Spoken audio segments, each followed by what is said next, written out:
Bonjour à toutes et tous et bienvenue dans ce nouveau podcast. Et aujourd'hui, on va parler et traiter du sujet de l'éviction de Christian Horner et de toutes les conséquences qui en découlent. Je vous emmène avec moi. Commençons donc par le point de départ de la situation et du renvoi de Christian Horner. Retour un an auparavant.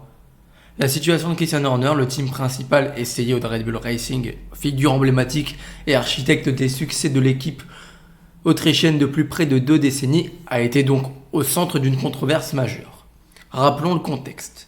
Il y a eu des allégations suite à un comportement inapproprié qu'il aurait eu envers des personnes de l'écurie, ont mené à une enquête en interne, longue et extrêmement médiatisée.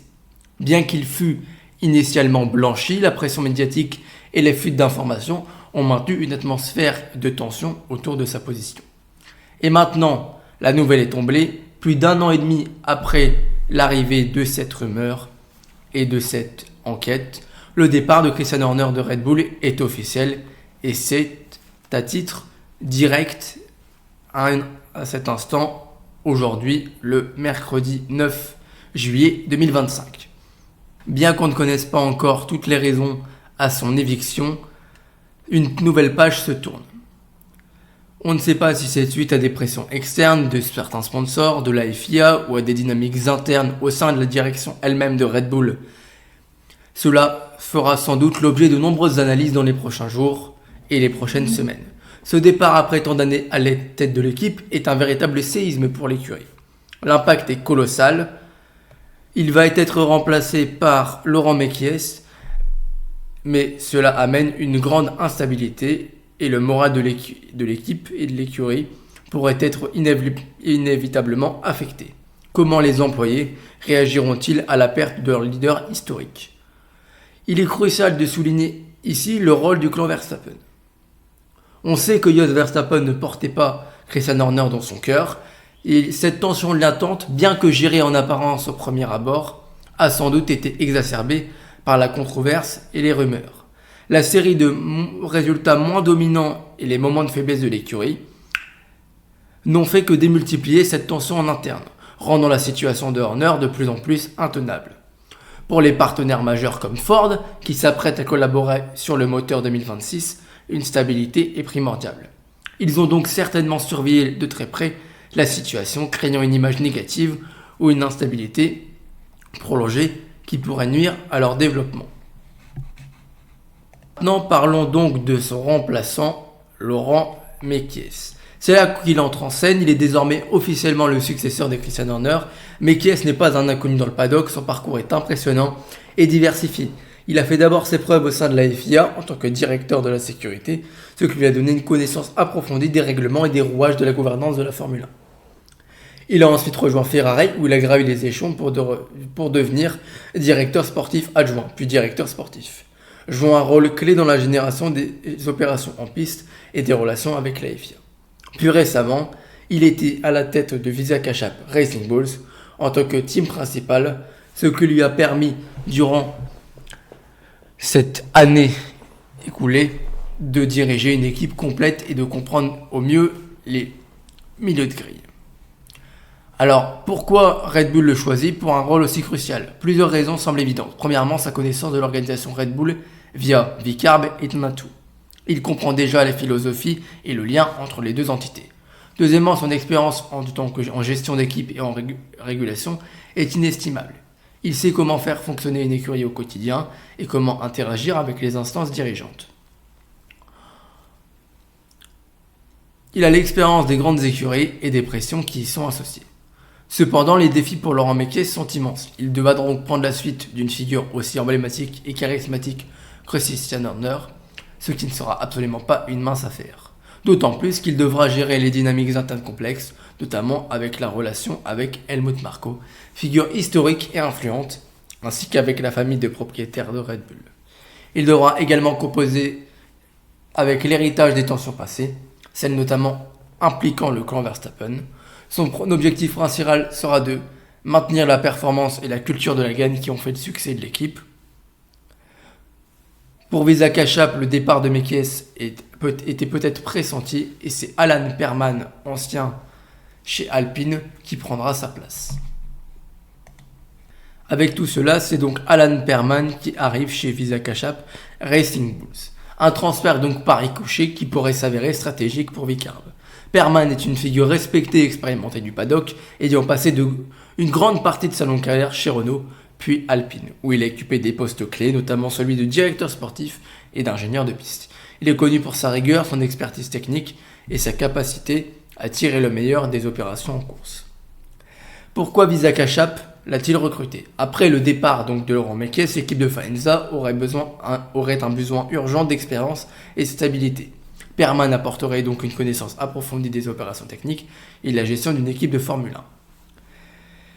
Sa capacité technique à structurer et à motiver une équipe technique sera un atout majeur qui cherche à se rapprocher des top teams. Son rôle potentiel dans le développement de la future de la voiture serait également crucial. Il pourrait aider à affiner la stratégie en piste, à améliorer les performances et à renforcer l'identité de l'équipe. L'impact sur Vicarb serait significatif. Cela renforcerait les ambitions de l'équipe de passer d'une simple équipe junior team à un concurrent plus sérieux, capable de se battre régulièrement pour les points et à terme pour les podiums. Son influence sur les performances et la stratégie en piste serait immédiate et tangible, bien qu'il gardera son rôle de directeur sportif et non pas de premier stratège, etc. Donc ces mouvements de chaise musicale et personnels, aussi importants soient-ils, ne sont que la pointe de l'iceberg, car pendant que ces chaises musicales s'opèrent, Red Bull fait face à un défi plus grand, une hémorragie des talents techniques, et de plus, un cas Max Verstappen qui est très épineux. On le sait bien, mais depuis quelques années, l'écurie Red Bull subit des pertes, et des pertes humaines, dans le sens où on constate ce qu'on appelle une fuite des cerveaux, c'est-à-dire que les plus gros cerveaux de Red Bull qui sont au sein de l'écurie vont être proposés à des postes à responsabilité plus importants dans d'autres écuries, donc ont décidé de partir également suite à la situation en interne de Red Bull qui était assez délétère et difficile à gérer. De ce fait, on a remarqué le départ d'Adrian Newey du côté de chez Aston Martin dans leur nouveau projet autour de la réglementation de 2026 et les années qui suivent. On a remarqué également le départ de Jonathan Whitley du côté ancien directeur sportif du côté de Audi pour les années prochaines. Donc cela montre quand même quelque chose, que l'écurie perd des personnes importantes au sein de leur organigramme. Les performances de la voiture ne font que diminuer. On a constaté que Yuki Tsunoda a marqué aucun point dans cette Red Bull. Liam Lawson a eu énormément de difficultés. La fin de saison 2024 de Sergio Perez était très difficile. Et il y a un ovni qui est Max Verstappen qui lui arrive à faire de cette voiture une très bonne voiture. Mais quand on compare les performances entre le pilote numéro 1 néerlandais et tous ses anciens coéquipiers, le gouffre est énorme. Et donc de ce fait, l'écurie va donc devoir choisir entre garder ou pas Max Verstappen, ou alors reconstruire une écurie avec les pilotes qui sont au sein de leur giron, Liam Lawson, Isaac Hadjar, Yuki Tsunoda, ou peut-être le futur de l'écurie, Arvid Lindblad. De ce fait, maintenant passons au point central de cette éviction, le cas Max Verstappen. Que va-t-il devenir? Va-t-il rester dans l'écurie autrichienne pour une 10e saison consécutive? Ou alors va-t-il partir chez Mercedes ou encore chez Aston Martin pour aller dans un projet qui semble à l'heure actuelle un peu plus safe que le projet Red Bull avec l'arrivée de Ford en tant que motoriste. Max Verstappen est actuellement 3e du classement pilote sur la saison 2025, mais avec un écart vis-à-vis de George Russell qui continue de se réduire. Et il est le quadruple champion du monde en titre, le pilote le plus dominant de sa génération, une relation avec Red Bull où il a été la pierre angulaire du succès. Il a développé un lien fort avec Christian Horner qu'il a soutenu dès ses débuts et une confiance absolue dans les voitures conçues par Adrian Newey. Il a même signé un contrat à long terme jusqu'en 2028. Cependant, ce contrat, comme dans n'importe quel sport, peut avoir des clauses et donc se rompre. Notamment, des spéculations circulent sur d'éventuelles clauses de performance ou des clauses liées au départ de figures clés comme Adrian Newey, qui est donc parti, ou Christian Horner. La relation avec Max avec l'équipe a été particulièrement scrutée ces derniers temps, notamment en raison de la position de son père, Jos Verstappen, qui n'a jamais caché son désaccord avec Christian Horner. Le départ d'Horner, bien que potentiellement déstabilisant pour l'équipe dans son ensemble, pourrait paradoxalement apaiser certaines tensions internes pour le clan Verstappen. Ou au contraire, retirer une figure clé avec laquelle Max avait une relation de travail établie, créant de nouvelles incertitudes. Si la stabilité de Red Bull est compromise, si l'équipe ne peut plus lui garantir une voiture capable de gagner des championnats, la possibilité de Max de chercher un nouveau défi devient très réelle. Il est un compétiteur né et son objectif est de gagner et de continuer à gagner. Avec une Mercedes qui commence à être au niveau de la Red Bull, avec une McLaren qui est extrêmement forte, cela est difficile pour le pilote néerlandais de gagner le championnat cette année. Et on verra ce que fait Ferrari l'année prochaine, mais potentiellement Red Bull ne pourrait être que la 4e, 5e ou encore 6e meilleure voiture du plateau la saison prochaine en vue de leur dynamique qui est extrêmement descendante. Les destinations sont déjà toutes trouvées. Mercedes, avec le siège vacant après le départ de Lewis Hamilton, est une option évidente. Il fut remplacé donc par Andrea Kimi Antonelli, mais c'est le pilote britannique George Russell qui n'a toujours pas prolongé du côté de chez Mercedes malgré une très très grosse saison, car on sait tous, Toto Wolff lorgne le talent néerlandais pour faire un duo ultra talentueux et ultra prometteur entre le quadruple champion du monde qui n'a à peine 27 ans, Max Verstappen, et le tout jeune Andrea Kimi Antonelli, 18 ans, l'italien. Donc l'autre option est Aston Martin, une possibilité intrigante avec son projet ambitieux, un investissement massif et son futur partenariat avec Honda, le motoriste actuel de Red Bull, pourrait être assez intéressant. D'autres options comme Ferrari semblent moins importantes à court terme, mais ne peuvent pas être exclues dans le grand jeu des transferts. L'impact de son départ serait donc une catastrophe pour Red Bull, non seulement en termes de performance pure, mais aussi d'image et de morale. Cela provoquerait une recomposition majeure du marché des pilotes, avec des conséquences pour de nombreux talents. Comme je le disais, le départ ou non de Max Verstappen va être le point culminant de la silly season. S'il décide de partir chez par exemple Mercedes, c'est donc George Russell qui se retrouve sans contrat. Il y a l'arrivée de Cadillac en 2026. Cela pourrait être intéressant. Est-ce qu'il y a Russell irait donc chez Red Bull? Je pense que le projet Williams avec Albon et Sainz n'est pas vraiment possible.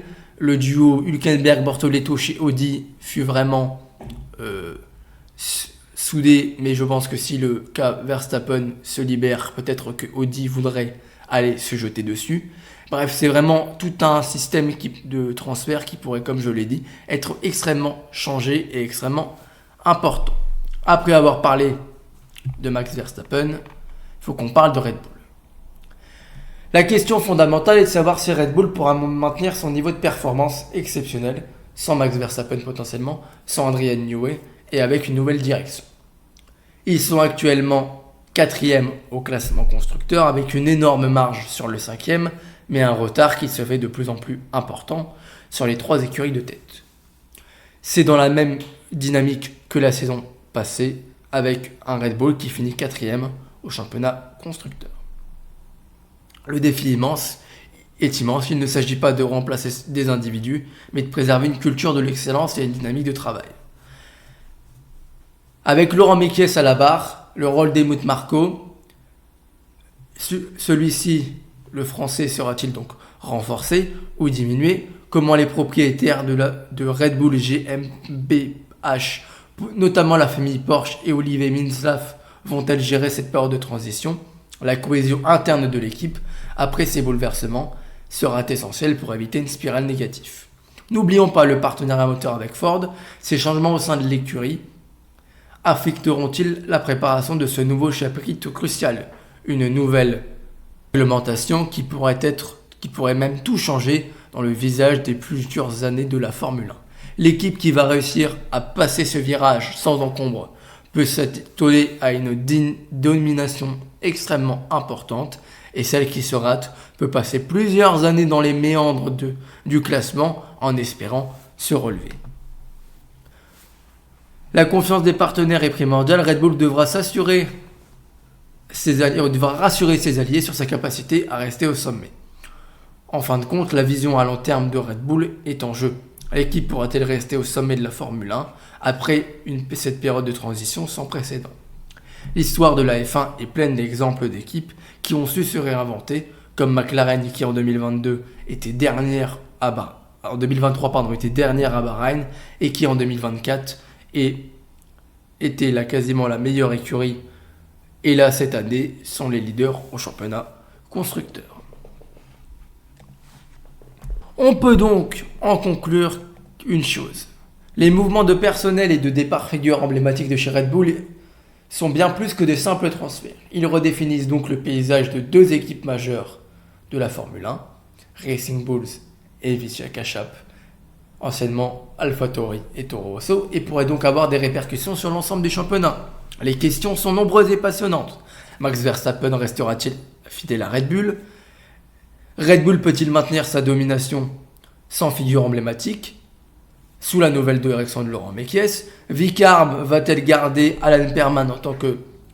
Ou alors c'est juste quelque chose de temporaire sur ces 6 prochains mois? Seul le temps nous le dira, mais une chose est sûre, la saison de Formule 1 promet d'être riche en rebondissements, tant sur la piste qu'en coulisses. Restez connectés pour suivre l'évolution de cette saga passionnante. Partagez vos avis en commentaire sur YouTube. Merci de m'avoir écouté et à très bientôt pour un nouveau podcast F1.